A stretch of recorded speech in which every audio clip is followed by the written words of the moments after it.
So I'm gonna play some music and we're gonna start off with a little somatic drop-in. And then we're gonna go into some art therapy. And then we're gonna close. But it's so interesting. I always come up into these sessions being like, surprise me. I don't know what's gonna come up, but it always comes through and it actually keeps showing up, which is so fascinating because even in moments where I'm like, I encounter those thoughts of like, oh, do I want to do this? Is this the way? Da da da, those kind of thoughts that we all have. The ideas always come. And so, you get the inspired idea and you're like, okay, this is like round 4 of inspired ideas that have developed in this container. I recently had an idea about the next step in this container, and that was attunement into different materials. So thinking about clay, chalk, pastels, and how each and every single one of them, to me, in my experience, is a different texture. And when I paint, when I create, they represent this canvas and this texture that we can tune into, and actually we can learn from them. Like if you're thinking about a pen versus a pencil, they're very different lines and very different characteristics. For example, thinking of a pencil, the lines are very faint. They can be also faint. They can also be, really, really aggressive and scratchy. But with the pencil, we always have a choice to rub things off. You don't get that with a pen. So when you're creating a drawing, when you're actually trying to work something out on a page, being conscious of the medium that we're using and even learning the language of the medium and how it might correlate or respond to our inner states, what we're naturally leaning towards is such an enthralling process. And so yeah, that's gonna be next creative circle cycle. But for now, we're still in the art of everything. So we're rolling with that, and that's okay. So yes, let's play some music, and then yeah, I'll guide us through a little drop in and what are we talking about today? So if you can get to your feet, find a comfortable space. It's gonna be a short little session. If you can let me know if I'm okay versus the audio. Can you hear me over the tune?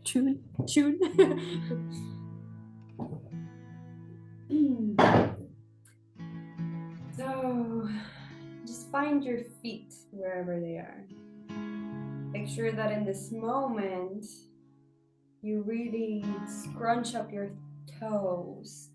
You lift up and down, drop into this moment, into this space, really feeling how your feet are interacting with the ground,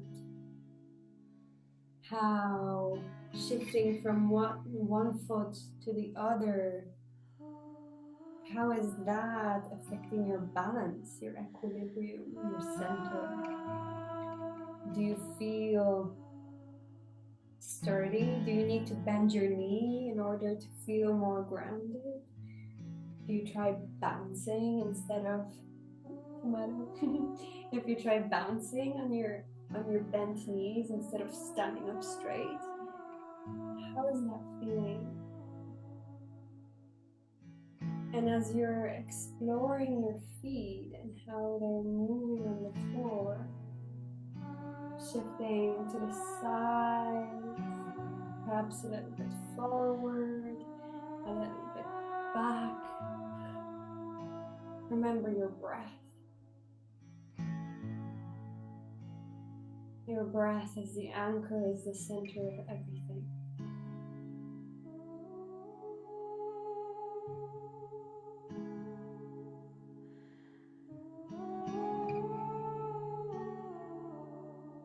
Finding where you naturally place your feet. Do you stand on the tips of your toes or the balls of your feet, or perhaps the heels?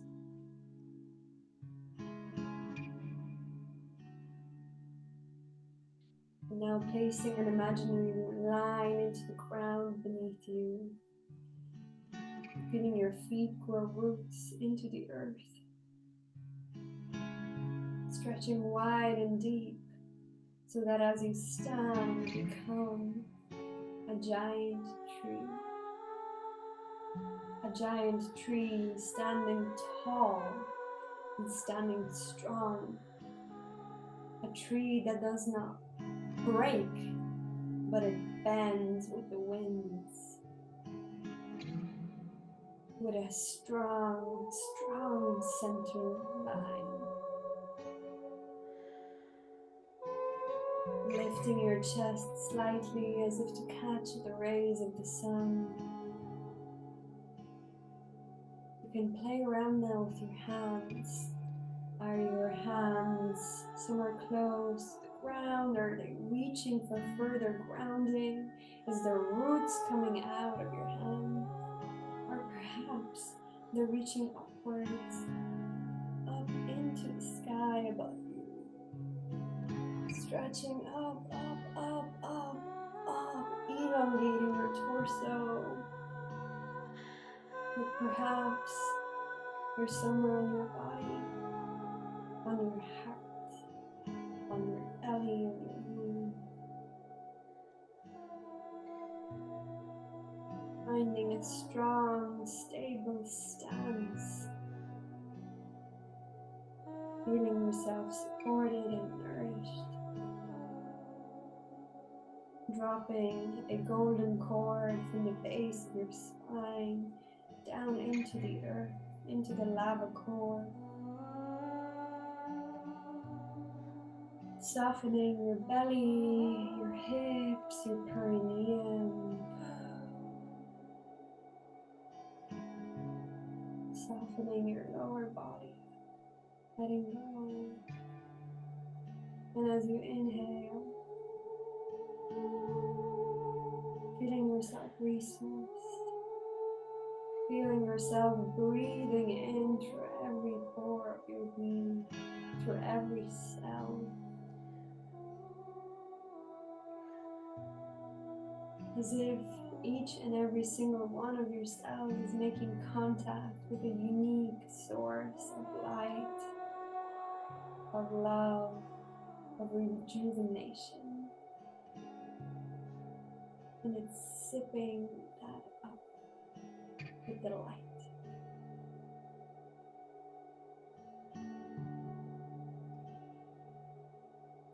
Opening your heart space, reaching your head towards the sky, sending out a cord, a golden cord from the crown of your head up into the sky, into the clouds.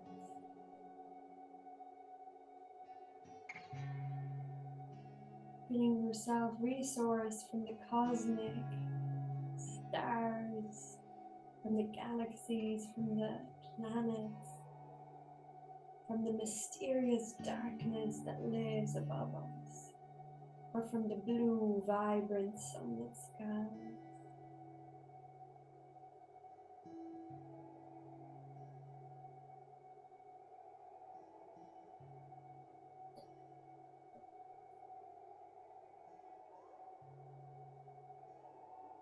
And as you root down and reach up, and that breath meets in the heart center, drop into that space between the two cords, that space between the crown of your head and the base of your spine.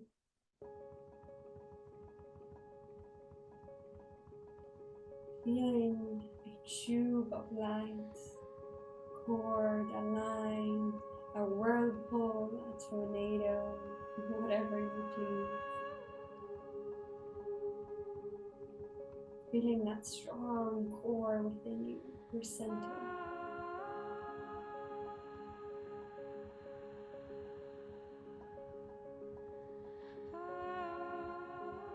Plugged in at the roots and at the crown. Noticing if there's any color. Is there any texture? What are the qualities of this center?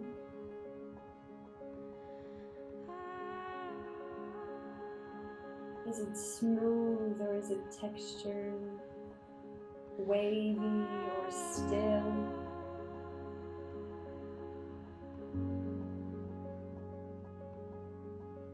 Breathing into that space.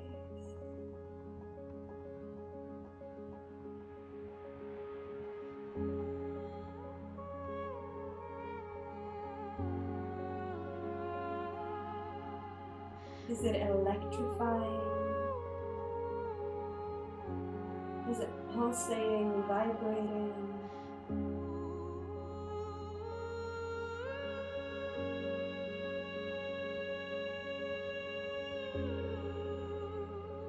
And scanning your body from the crown of your head down through your third eye, through your throat, down into your heart space,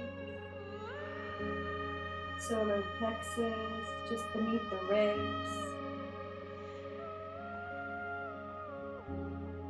belly, womb space, tandien, below the belly button, and down into our root center, scanning and feeling what it is like to be in that center.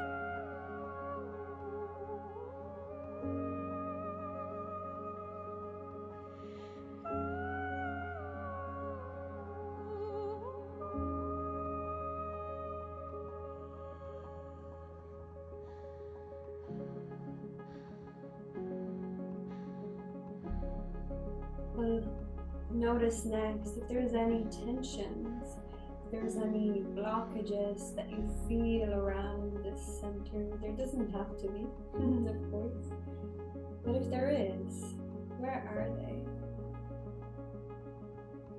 What texture do they have? And without going into story, simply staying and feeling, noticing. And for a moment, just lovingly breathing into this space.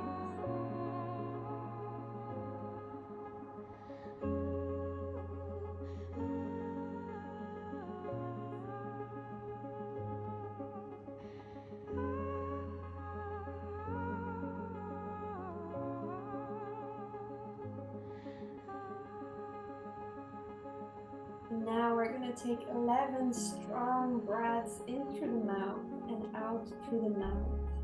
If you get dizzy at any point, remember your foundations, remember your stability, and if you need to sit down, please do. Make sure that you are safe, that you are held, that you are supported, and that you take care of you.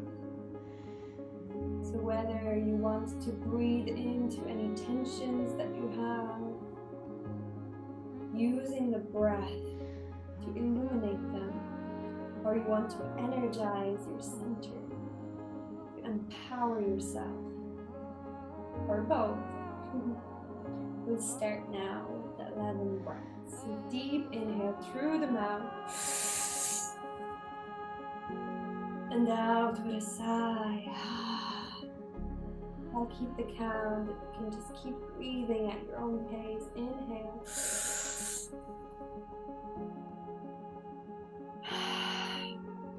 Feeling that breath rise from the roots all the way to the crown of your head.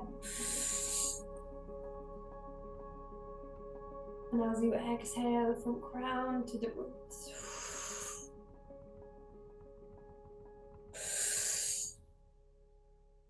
Amazing.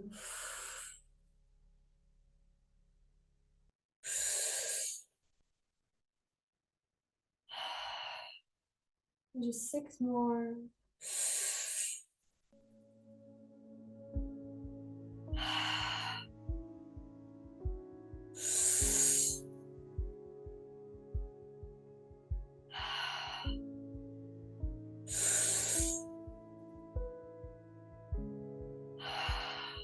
Standing strong, even if you feel energy moving through your body, just a few more.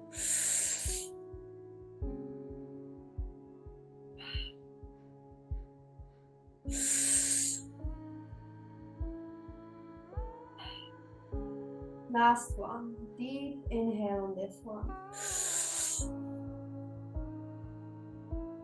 Drink it in as much as you can and let go into it.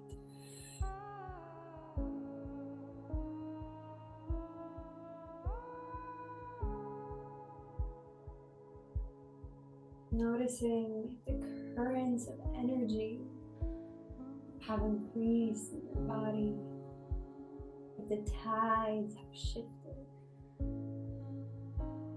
if there's more vibrancy and aliveness, creative power, life force, Shakti, arrows.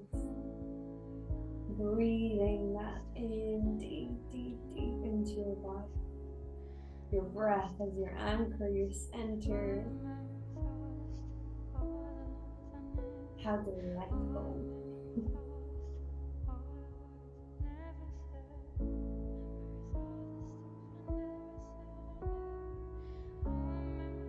Now, having a feeling of slightly shifting beyond your center to the right. Whether you want to move your physical body or you just want to imagine it.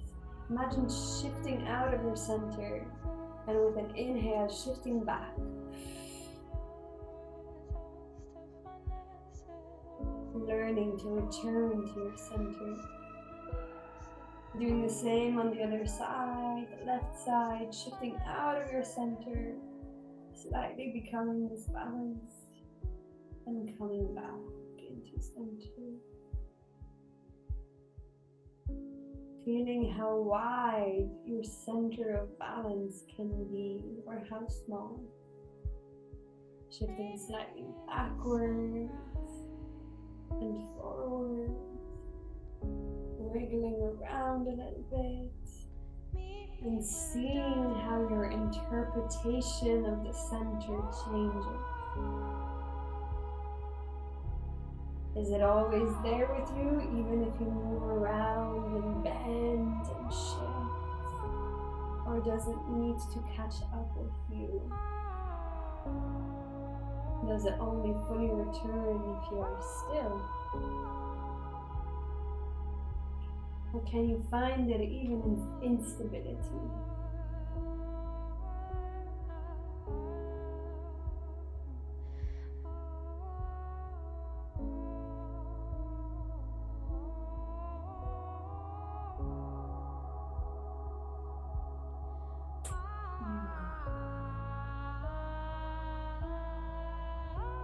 Giving yourself a little shake.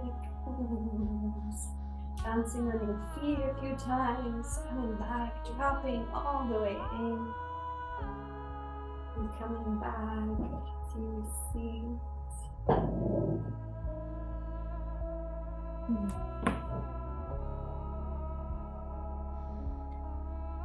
So,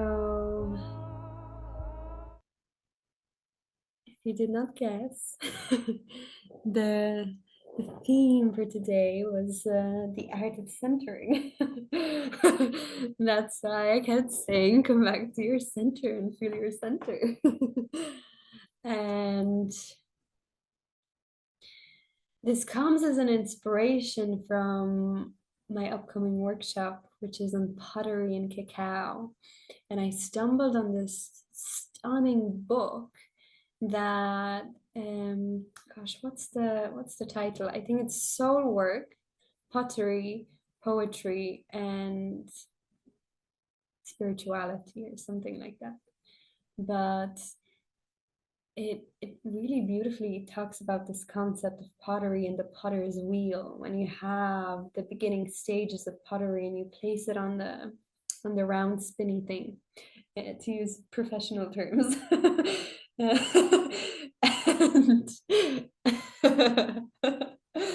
and as you're shaping this object in front of you, you're really bringing your full presence, your full attention into this moment, right? Like your eyes, your body is open towards this object in front of you. And through the whole process, it's almost like you're gathering energies from around you and like playing and sculpting them into something, anything. And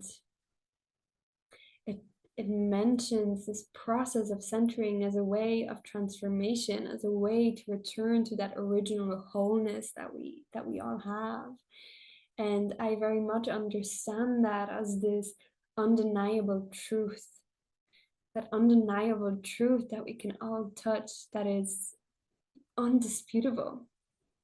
Like I am worthy of love, and we all get to claim that gift. I am divine love embodied. I will always be love. I will always be loved, and I can love anything and everyone. Right? This is undeniable. And through the spiritual journey or the creative journey, it can be a bit sticky to find our way back to those truths because we don't feel worthy. We don't feel like we get to claim them. But I find this art of centering or always coming back to that center is it's that column of just pure raw truth, authenticity, like just radical, fierce love and majesty of our life. Just in this most divine, untouched, innocent way that is undisturbed, that is always there. And as artists and as creatives, whatever our medium may be, I guess we are always trying to return to that center to create from that place. And we can also create from distortions, right? And that's a really fun way to explore and move from art. You know, creating from fear, creating from grief, creating from sadness. And those are all actually, I find, at the center of them, you can still find love. That if you actually fully drop into them, almost open them up and crack them open, they too have a center. And it's such a, once you get to that center, it's like you can drink it in. And when you don't deny any aspect of yourself, oof, that's when the magic can happen, right? That we can find our center no matter where we're swaying, no matter how the wind blows, that we realize that that eye of the storm exists everywhere. It is so, so potent to just be able to come into that center wherever we are, whatever emotion is going through us. And as we let ourselves be in that center as well. Because for me, I always found that it wasn't necessarily the depression or the anger or the fear that I was afraid of. It was actually the joy. It was the love. It was this full capacity to be this innocent, beautiful human being that we all came here to be, and all our gifts. And that felt harder, way harder than anything else. To actually open more into love, to open more into being, to open more into joy, and to allow that to be our center and to live from that center. Because we all have our coping mechanisms and most of them are not positive. I doubt we're addicted to joy most of the time. If not, we wouldn't be, you know, going to therapies or reading all these books or doing any of this therapy work, right? Although I feel like if you are only chasing joy, then that would be a different story. But I'm guessing most of us don't have that problem. It's probably usually with the other end of stuff. So illustrating things is also a really beautiful way to look at them. So if you can grab your pencils and your crayons and your paper, this would be a good time for it. So in my creative practice, a lot of my art actually first came from an embodied experience. So I would have a big feeling, I would write about it, and only then would I actually create. Which is interesting, right? Because there's so many ways and dimensions to reach creativity and to reach expression. We might be creating with the intention to cause chaos and havoc, or move through our fear, or express our fear in some way. But for me, it was always through that guttural, embodied feeling of, oof, there's something here. And I can feel the weight of it. I can feel the textures that it takes on in my body.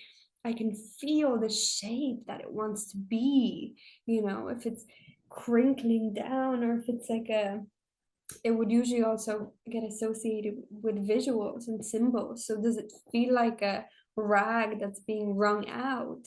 Does it feel tight and constricted, or does it feel anything else on that spectrum? Or does it feel like sunlight? Yeah, that's not all bad.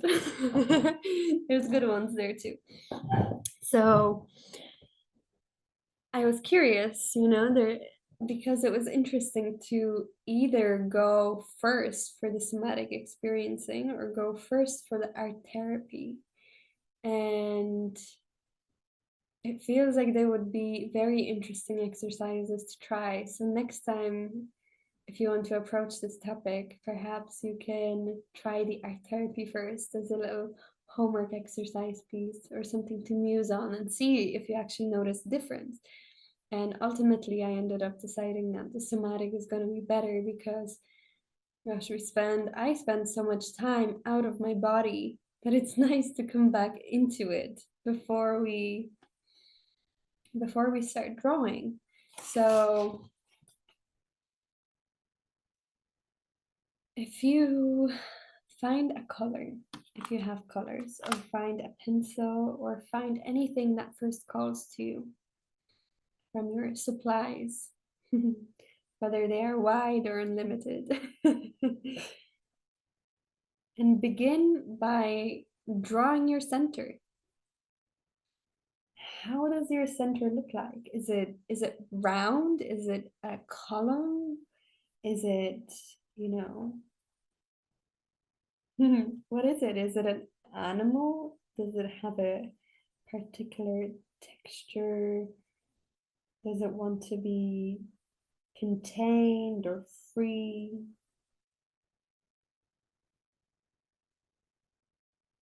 Is there any boundaries or edges? Remember that there's no mistakes here. You can always pick up a new page. We're simply just looking in through a different set of eyes and allowing, in a way, the body intelligence to move us, to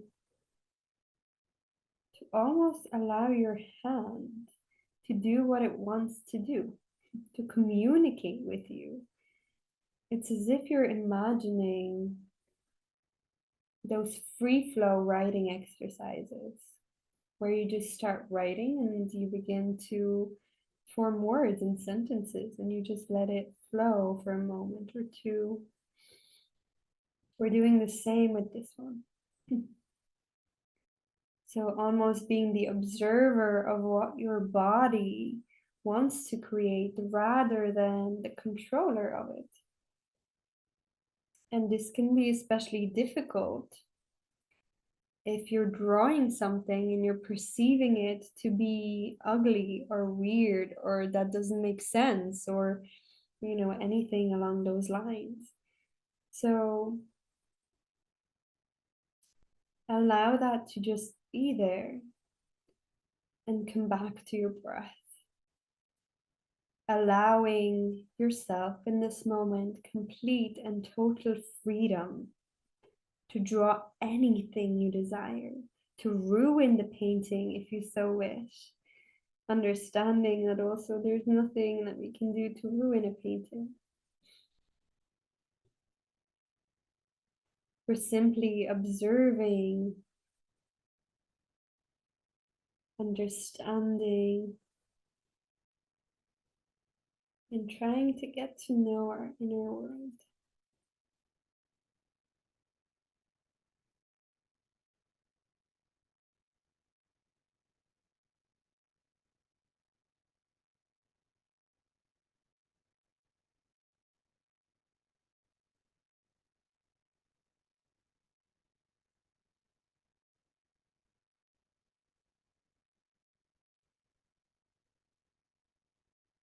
And as you're drawing, perhaps inquire if what you are drawing is habitual. What is it? Something that you would usually go for? Is it new in shape?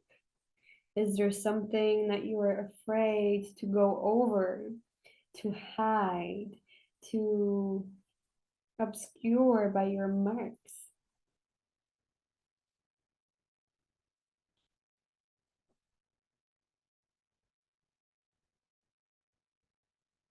Remembering your breath through this whole experience, almost focusing more on the breath rather than the page.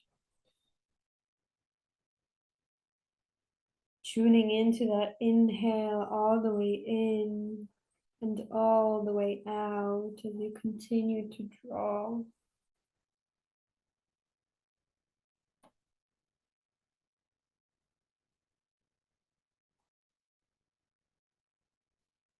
Inhale.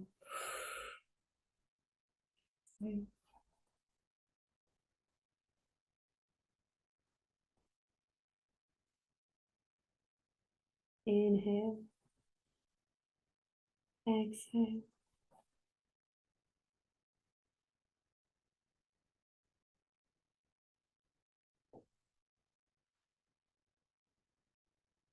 We'll spend just another 2 minutes there.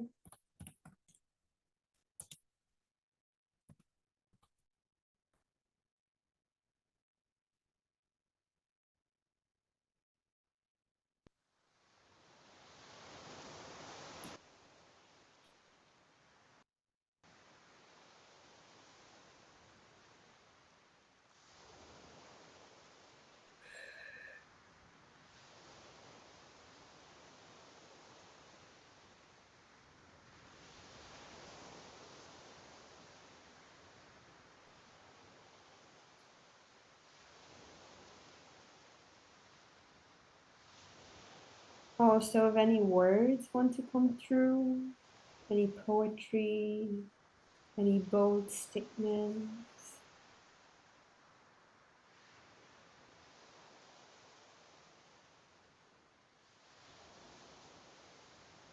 you can also write that down.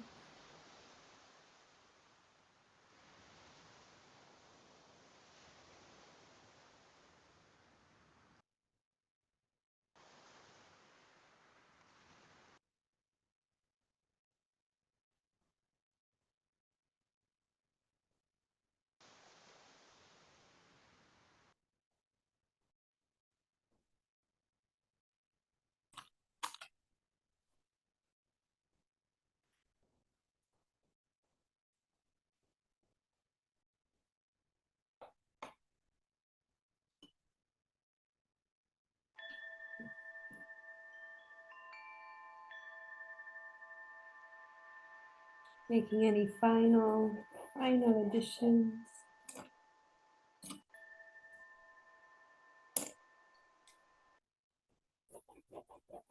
And taking a moment to stop and observe your drawing.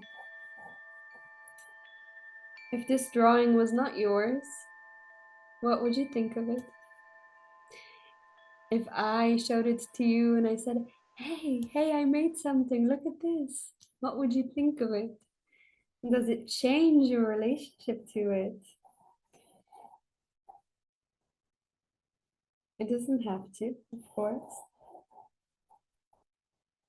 And now imagine that it's your little self who's trying to communicate with you, or the intelligence of your body, that it was that, in fact, which made the painting. That it's your body trying to communicate with you. Can you notice what lines are there? Is it chaotic? Is it loose line? Is it flowing? Is it boxy? Is it squiggly? Is it childlike? Or is it more mature? Is it chunky? Is it wonky? Is it smooth? And what would you think, or feel rather, is lacking, if anything? Do you feel like there's something missing from the drawing? Something that you would like to change or add? Do you miss any color in particular, any shape? Are you surprised by what came out? Did you have an expectation of what it would look like?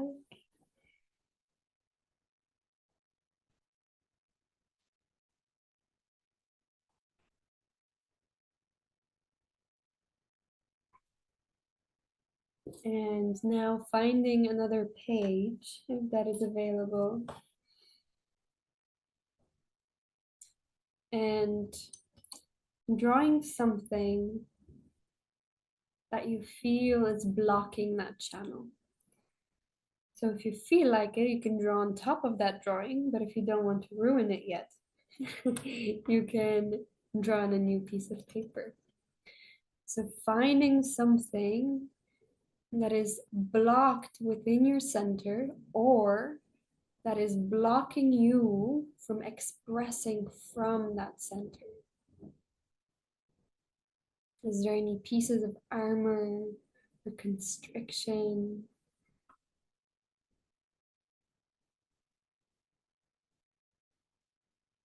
Is there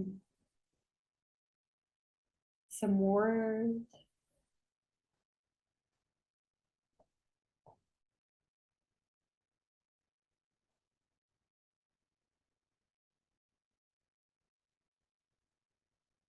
Remembering that breath and looking and creating with utmost compassion for yourself. Not judging anything that comes out. Understanding that this is simply information.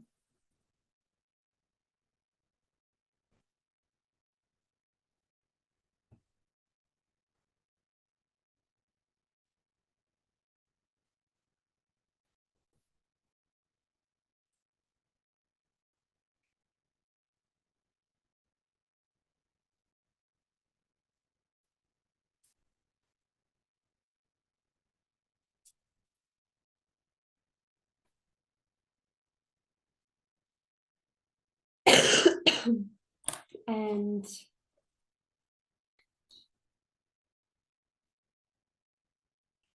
yeah, wrapping that up whenever you can. And we'll have a little sharing moment. I can share first just to give some contrast or inspiration about how we can examine our pieces or how we can look at our work. Because I find the biggest treasure really lies in investigating and in being curious about why we placed a certain mark, why we placed or did a certain line, how emotionally did we shift through the process? Did anything feel uncomfortable? Do we feel like anything was lacking? Or is there a fly on the wall that's trying to tell you something? And so this is my center. So this is actually really interesting because when I started drawing it, I only started with this yellow, very thin yellow line. And I thought it would be, usually when I think of my center, it feels like this white channel, this white tube of light. And yeah, like if you if you ever if you ever watch any movie where people go to the afterlife and they die into this white space, that's what it feels like. And I started drawing these lines then, all around it in pink and in this like fuchsia red or whatever other color you want to call it. There's so many funky names around it. And at first I was like, ew, no, I don't like that. I want to have this like pristine, beautiful center. Like, what is this chaotic mess? Which is a really interesting thought to have, right? Like, why are we trying to preserve our pristineness in our center? And then as I was drawing, actually I started to love and to almost listen in a way to this, to these energies and these textures. Like some of them have almost flower-like motifs, and they're very fluid, they're very energetic, they're very dynamic. And what it felt like to me as I was drawing them and trying to inquire into them is that it's almost this living intelligence, that it shapes and becomes anything that it wants to, that it's more, it's not really this pristine white column or, you know, this vision of heaven and crystalline white light, but it's this living, breathing intelligence that actually moves and weaves, and in a way you could say protects, but at the same time it's made of the same fabric as the central white channel, which is, you still can see it behind it, but now it has more shape, more form, more texture. And what was really interesting is that when I tuned into it, it felt that at some points the color of it would also disappear into white light. So essentially it was still the same, you know, it came from that white light, but when it's more materialized or symbolic, I guess, it becomes this living, breathing, juicy intelligence.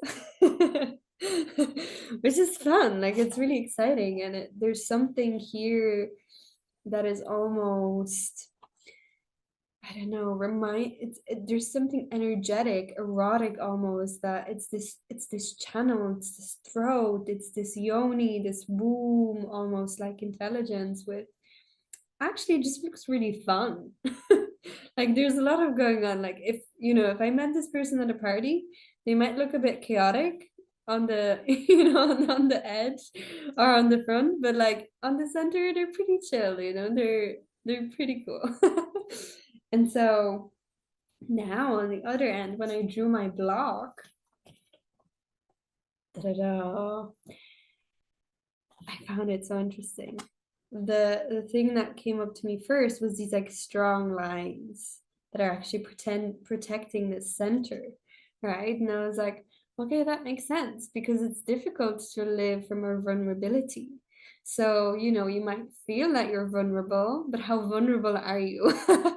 How, you know, how much spaciousness or boundaries do we have between, you know, our vulnerability and the outside world?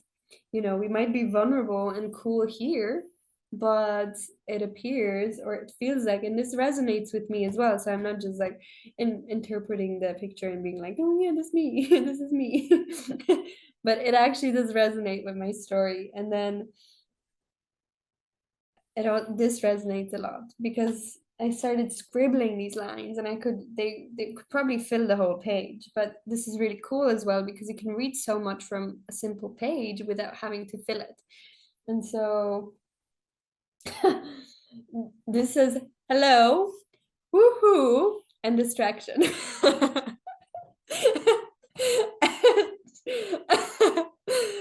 And it's fascinating because I'm really curious about the concept of distraction in my own life at this moment, where, you know, things can very easily grab my attention.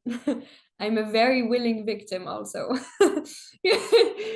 To put that lightly, you know. Very like, you know, sitting here and then a thought would come along, be like, maybe you should eat some fruit. And I'll be like, okay. Oh look, the sun is shining. Okay, let's go outside. And you know, I'm just, or you know, on the other spectrum of it, it would be with social media or Facebook or Instagram. Facebook not so much, Instagram more so. So I understand this energy of distraction, And it was so curious that actually my walls and my boundaries had the same exact energy of like, hey, woo, hi, hello, that they're almost distracting from that inner center. And I guess in a way, this one is also chaotic, and perhaps this living energy is protecting me in some way, that that center cannot be fully seen in its own like pristine beauty yet, you know, that clear channel, because we're still, it's like when people use humor as a defense mechanism, yeah, that people make or crack a joke because they don't actually want to reveal parts of themselves. So this is really curious. I would love to hear more about your experience. So I'll start with the somatic embodiment. Yes. And it was interesting because one point when you were saying to move off the center, and is your center still there or is it chasing you? And straight away my center was chasing me. So Wow. if I moved in a particular way, I would feel unsteady, and then suddenly wherever I was, I would get this wave of, oh, here we are, here's your center. We're sort of running after you to save you. So you go and sort of jump off a cliff and move and feel unsafe. And we're right behind you, and we're sort of a moment behind you, and suddenly then it's there. And it was interesting to feel, because I never noticed that before, that I would feel unsteady and then suddenly, oh, yeah, I can feel my center again, and there I am. And what through straight away was this Whoa. purple. Love. Purple came through straight away, and it was just this very neat, a very long column, and the center was like pure white light, like you mentioned. And I had this like fluffy purple, almost padding all around it, and then all the beams of light coming out of the center with the very, very deep roots that were going deep into the ground. But apart from the fluffiness, everything was very pristine. But it felt as though it was almost being like a good girl. Like you can't be messy if you're in this. You're in this center, you need to have it together. You need to, you know, you can't be a messy bitch if you're in this center. Get your shit together. We're Get pristine. together. And then yeah, on the other hand, the block was mind power. It's like my mind taking me out of my center, taking me out of my body all the time. This static energy, being busy, the thoughts, and all this jagged, just noise. Yes. Um, yeah. Ooh, but she was Wow. like, yeah, it There's was so cool. much there. I love that. And even this question of like, even when you mentioned the somatic practice, that you know this center is chasing you, but Yeah. actually chasing in a way is not usually considered a good thing, right? That there's almost like this, I'm gonna I'm gonna catch you, I'm gonna get you, and it's that grabbing on. Yeah, and it's almost like not that I was trying to get away, but that I was testing it. Like, are you going to save me? If I push Uh-huh. myself on this boundary and I try to do crazy things, and my ability to then save myself. Yeah. Oof. Oof. And then Yeah, on the other which end, I guess the say that again. no, I guess I've been like that in the past. I've usually when I was younger, I was very boisterous, very I don't want to say naughty, but I was very rebellious. And that felt like this rebellion, like I'm going away from my center. Are you going to save me? Testing the container. Like, I'm gonna go do my stuff, and I expect to be saved, and to be taken care of. It's not my business. Somebody else do that. I love that energy. And also on the other